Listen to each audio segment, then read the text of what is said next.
Something big happened in Washington today. FBI Director Kash Patel appeared before the Senate Judiciary Committee and faced intense questioning from lawmakers. Democrats challenge him on FBI firings, political influence inside the Bureau, and his past involvement in investigations connected to Donald Trump. But here's the real question. Is this just another political battle in Washington? Or could it create serious problems for Kash Patel and even former investigations involving Trump? Let's break down what happened, why senators are demanding answers, and what could happen next. Part 1. The hearing gets heated. The hearing quickly turned confrontational. Several Democratic senators accused Patel of turning the FBI into a politically driven agency. One major issue was the firing of several FBI officials. Critics argue that experienced agents were removed without proper justification, while supporters of Patel say he is simply reforming an agency that needed change. During the hearing, Patel strongly denied claims that political loyalty plays any role in hiring or firing decisions. He rejected allegations that people are being judged based on their political beliefs or voting history. But senators were not satisfied. They repeatedly pressed him on reports from former FBI employees who claim they were treated unfairly after Patel became director. That exchange became one of the most intense moments of the hearing. Part 2. Why lawmakers are focused on Patel. The controversy goes beyond FBI personnel decisions. For years, Kash Patel has been one of Donald Trump's most loyal allies. He played important roles during several major political battles and investigations.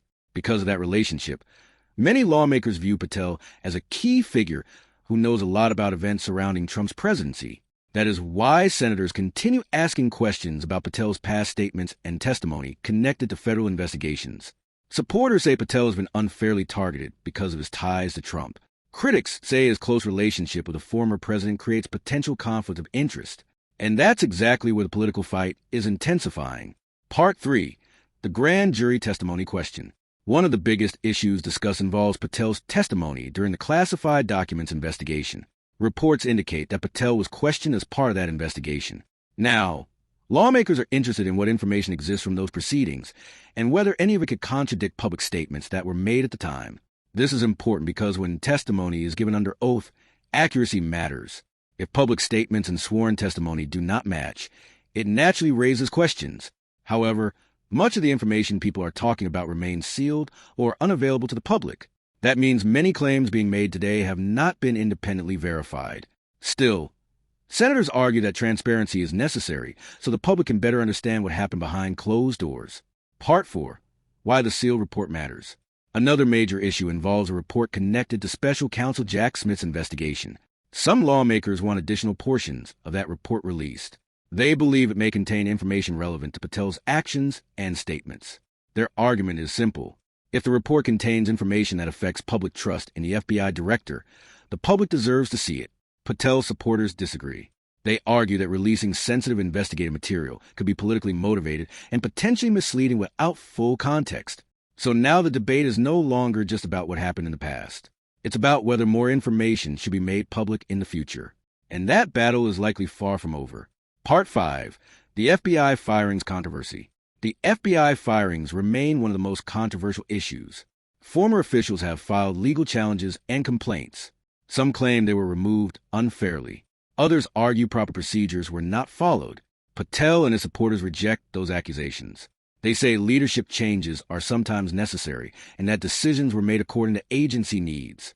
Ultimately, courts and investigators, not politicians, will determine whether any rules were violated. For now, the issue remains unresolved, but it continues to fuel criticism from lawmakers who want greater accountability. Part 6. What could happen next? So, where does all of this go from here? Several possibilities exist. First, congressional oversight could continue with more hearings and additional requests for documents. Second, ongoing lawsuits from former FBI employees could reveal new information through court proceedings. Third, political pressure could increase if lawmakers gain access to additional investigative records. But it's important to remember that accusations alone do not prove wrongdoing. Any legal conclusions would ultimately depend on evidence, court rulings, and official investigations. At this stage, many questions remain unanswered. One thing is clear. Kash Patel is now at the center of a growing political storm in Washington. Whether this becomes a major legal issue, a political fight, or simply another chapter in America's ongoing partisan battles remains to be seen. But today's hearing shows that the questions surrounding Patel are not going away anytime soon.